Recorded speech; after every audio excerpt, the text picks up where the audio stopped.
Halo teman-teman, kembali lagi nih sama aku Indriani Pangestuti. Nah, kali ini kita akan membahas tentang olefin metathesis. Nah, sebelum ke materi, kalian tahu nggak sih kapan reaksi terjadi dan apa tanda suatu reaksi terjadi? Nah, kalau kalian tahu bisa jawab di kolom komentar ya. Dalam kimia, reaksi selalu menghasilkan sesuatu yang baru. Ciri-ciri terjadinya reaksi seperti perubahan warna, pembentukan endapan atau gas, perubahan pH, pelepasan dan penyerapan kalor. Nah, dari ciri-ciri tersebut, terdapat macam-macam reaksi kimia anorganik, yaitu yang pertama ada reaksi metathesis yang akan kita bahas kali ini, yang kedua ada reaksi asam basa, yang ketiga ada reaksi pembentukan kompleks, dan yang keempat ada reaksi oksidasi reduksi. Nah, untuk pertemuan kali ini ada reaksi metathesis. Nah, kalian tahu nggak sih apa itu reaksi metathesis? Metathesis adalah reaksi kimia tempat atom atau gugus bertukar pasangan tanpa disertai dengan perubahan valensi. Nah, reaksi metathesis atau reaksi dekomposisi rangkap bentuknya dapat dilihat yaitu AX plus BY akan menghasilkan AY plus BX. Kalau kita lihat itu hanya tukar-tukar ya, namanya dekomposisi. Penyusunan ulang dua elektrolit rangkap.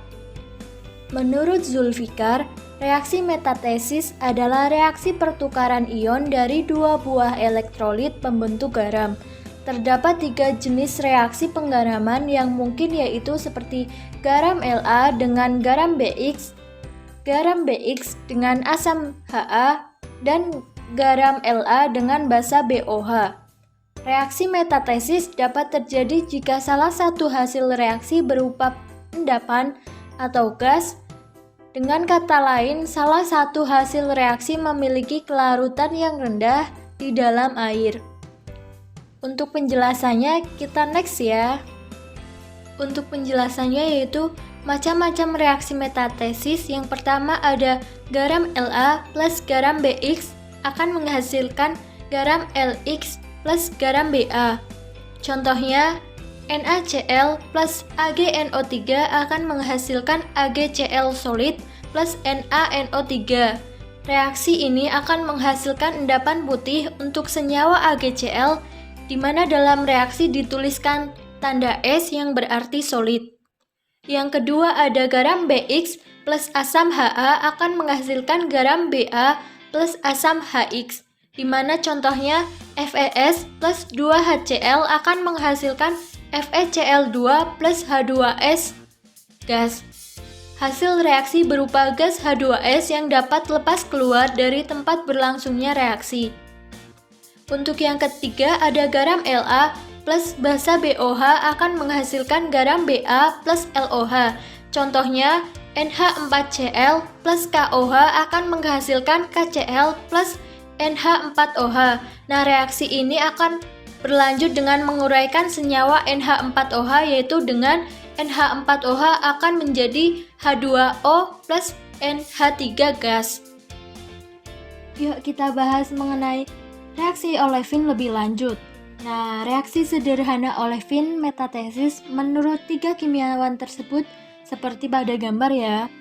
Nah, kalau kita lihat sisi kiri reaksi R1 berada di masing-masing senyawa, akan tetapi R1 di sebelah kanan atau produk hanya menempel di salah satu produk saja, sedangkan yang lain tidak memiliki R1 sama sekali. Inilah yang disebut dengan metathesis pada olefin. Nah, kalian juga harus mengetahui nih, siapa penemu dari reaksi metathesis ini? Reaksi metathesis ditemukan pada tahun 1950 oleh Yves Calvin, ahli Prancis, Robert Grubbs, dan Richard Koch, yang keduanya dari Amerika Serikat. Di mana pada tahun 1950 mereka belum mengetahui itu termasuk reaksi apa. Namun pada tahun 2005 mereka mendapatkan hadiah Nobel Kimia yang berjudul For the Development of the Metathesis Method in Organic Synthesis. Dengan kegigihan 3 kimiawan ini telah mengubah cara ahli kimia untuk merakit molekul. Reaksi ini melibatkan interkonveksi gugus alkena dan mekanisme untuk menghasilkan ikatan rangkap C. Reaksi metatesis yang ditemukan oleh tiga kimiawan tersebut adalah ikatan karbon ganda atau olefin. Untuk mekanisme reaksi metatesis pada olefin dikenal juga sebagai mekanisme Calvin. Nah, pada awal reaksi, metal karben yang ditandai dengan simbol M beserta ikatan karbon ganda dan dua hidrogen bergabung dengan alkena membentuk cincin beranggotakan 4 atom, yaitu 3 karbon dan 1 logam M, yang masing-masing memiliki ikatan tunggal, di mana ikatan itu kemudian putus menjadi alkena dan karben logam yang baru. Metal karben yang baru itu kemudian bereaksi kembali dengan alkena awal, sekali lagi membentuk cincin dengan 4 anggota. Cincin itu pecah lagi dan dihasilkan alkena dengan 2 buah R1 serta metal karben semula. Oleh karena metal karben dihasilkan lagi pada akhir reaksi, dapat kita sebut sebagai katalis.